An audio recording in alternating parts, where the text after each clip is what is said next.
Iowa, the two big lessons most Americans have telegraphed to both parties is that we want candidates who actually believe what they say and have the courage to fight for their convictions. The Republicans are showing us, by going big for a crackpot but consistent candidate like Ron Paul, the importance of consistency. And Newt Gingrich is pugnacious. He fights back. It's why the Republicans don't like Mitt Romney. He seems like a wimp. He seems like, he comes across like he has no core beliefs other than perhaps his religion. On the Democratic side, President Obama's approval ratings have actually gone up 5 points in just 3 days, according to Gallup. Why? Because he fought with the Republicans on extending unemployment benefits. There's a lesson to learn here, a lesson that Harry Truman taught Democrats back in 1948. I'd like to say a word or two now about what I think the Republican philosophy is.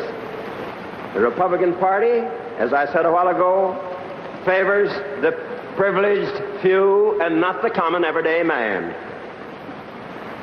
Ever since its inception, that party has been under the control of special privilege, and they concretely proved it in the 80th Congress.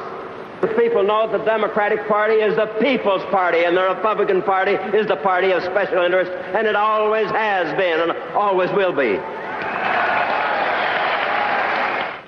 They called him Give 'em Hell Harry, and he kicked the Republicans' butt with those speeches in that election so seriously, so substantially, so badly, so, flat out across the room and across the country that the Republicans didn't take back the House of Representatives for another 46 years.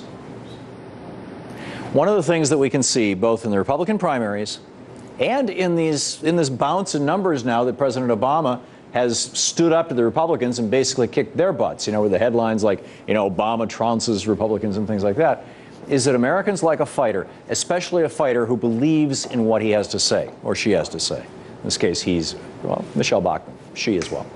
And President Obama, in particular, has expressed many good beliefs from the beginning of his campaign 3 years ago to now. So hopefully, now, he's starting to fight for them, and we will stop hearing this word compromise over and over and over again. And it'll start being more like Harry Truman, my way or the highway. We're going to do this right. It's the right, because it's the right thing to do.